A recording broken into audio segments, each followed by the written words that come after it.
Well, these are particularly challenging times in the subcontinent, a great deal of tension between India and Pakistan. To share his thoughts on what may be happening at this stage diplomatically, where is India?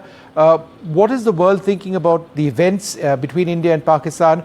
Ambassador TS Tirumurthi, thank you very much for being with us. First up, sir, in the middle of all of this tension, and we'll be talking about that a great deal, there is this fairly landmark UK-India free trade agreement which has been signed. What is the significance, broadly speaking, in your mind of this? No, first is that in the midst of all this, that something as significant as this coming through is is extremely welcome, and it just shows that India has a much larger and bigger agenda than what we are discussing right now.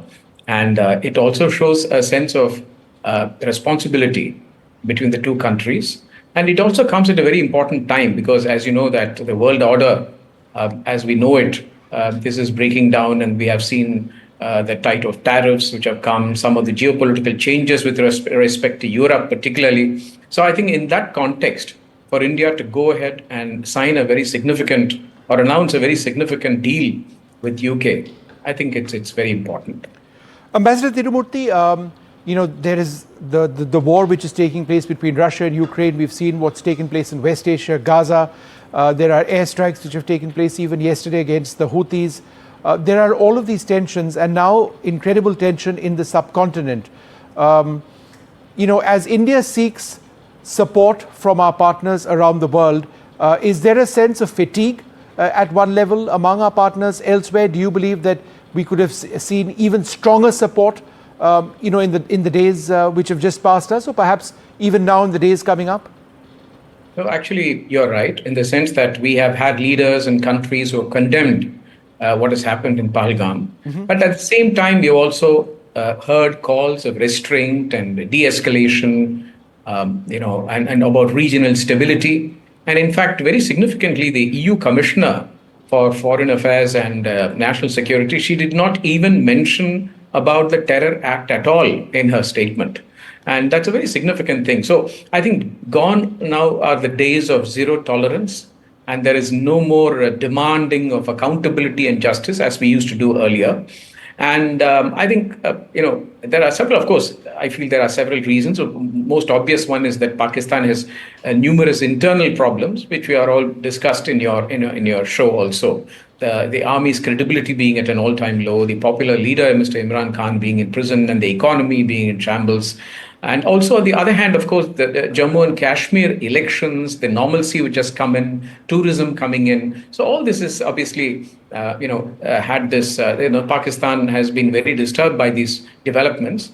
But at the same time, you're right that the appetite for another conflict after Ukraine, after Gaza and the Middle East, I think that has considerably gone down. The United States, they have proclaimed that they are for peace and they don't want more conflicts.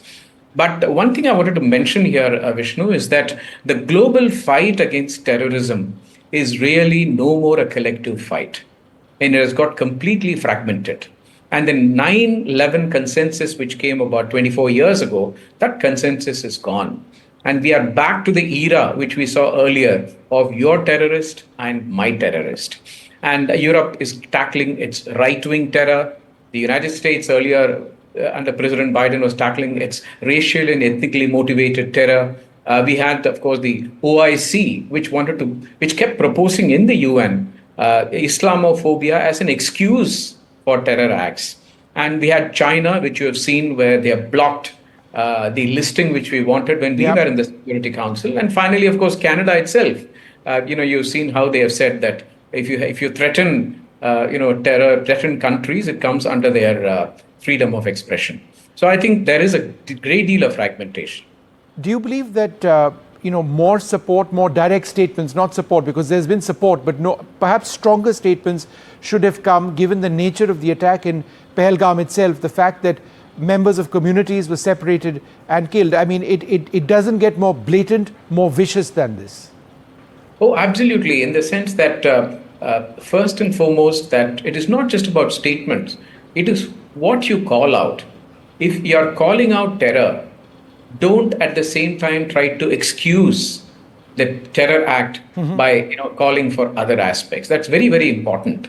And secondly, and this is something you've mentioned about these are civilian, these are tourists, and they were singled out on the basis of religion merely because they were Hindus. And in the whole world, we talk about anti-Semitism, about Islamophobia, and a whole lot of other things, but no one has talked about an anti-Hindu act, an anti-Hindu hate, Hindu phobia. In American university, you have seen the protests, and these protests are actually looked at as religious protests. They are talking about anti-Semitism and Islamophobia when it comes to American university protests. It is not about 52,000 Palestinians killed or about hostages still being with Hamas. Yeah. So therefore, when you talk about university protests in religious terms and you have a blatant terrorist act, against the Hindus, I think it is important for us to acknowledge this. And this will give an added dimension to the terror act which has been committed. And in fact, interestingly, I think from whatever I can see, the only exception was the United States from it was Tulsi Gabbard, Yes. and where she called out for what it is and said it is against the Hindus, and she called them out. So this is, I think you are right about this, that there needs to be a much stronger reaction and not an apology being given for, it was done, it is terror act, but it was done because of this and because of this. The Indus Water Treaty suspension by India, a huge step. India may not care either way for what anybody else thinks of what we've done. We have our reasons for having done it. But legally and institutionally, do you believe this is something that could be challenged internationally? I look at it this way, that this was one of the most generous treaties in this area. And by any yardstick, it was a very generous treaty.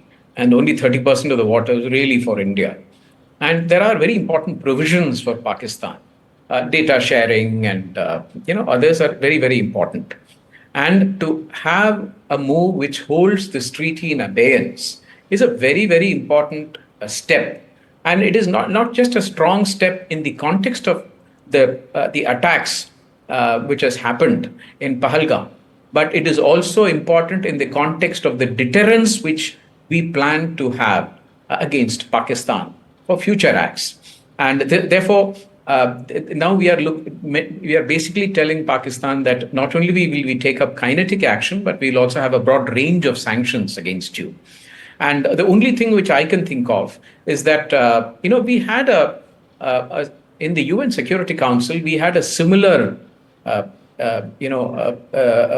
discussion which took place on the Grand Renaissance Dam of Ethiopia. Right. So they were building it. Egypt brought it to the Security Council. I was there in the Security Council, and that is how we dealt with this.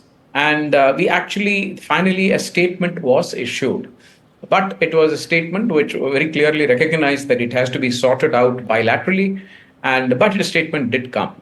So I'm just hoping that the pressure which India will no doubt exert on the Security Council members does not make this into an issue in the Security Council. And they should not be short-sighted enough to issue something which will only make it worse and not make it better. But medium-term implication of what you have done is very important, very significant. Pakistan has challenged everything we do on the Indus under the Indus Water Treaty. So therefore, I don't. Obviously, they will challenge this as well. But I'm not. So sure that legally they will have a case when security is involved.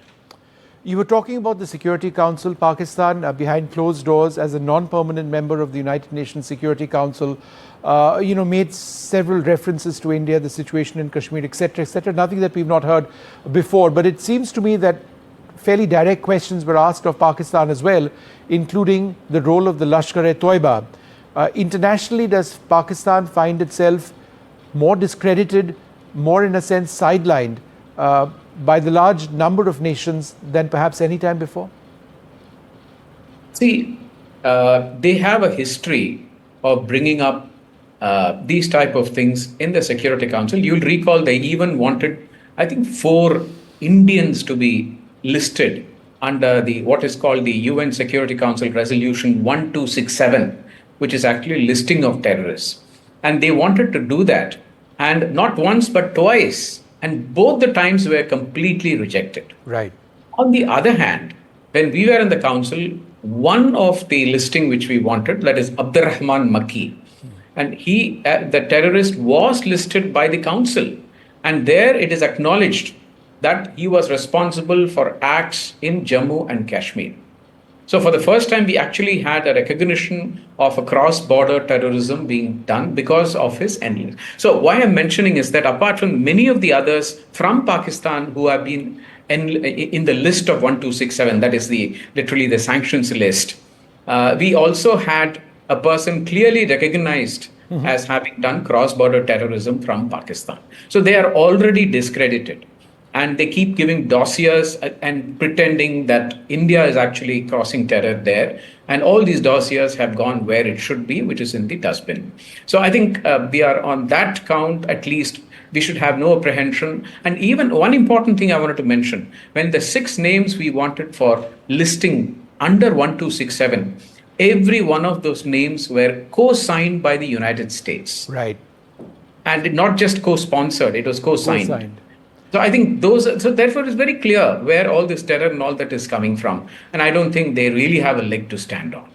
All right. Ambassador Tirumurthi, thank you very much for sharing your thoughts. These are difficult times, challenging between India and Pakistan. Let's see what lies ahead. Thank you very much indeed. Thank you, Vishnu. Thank you very much.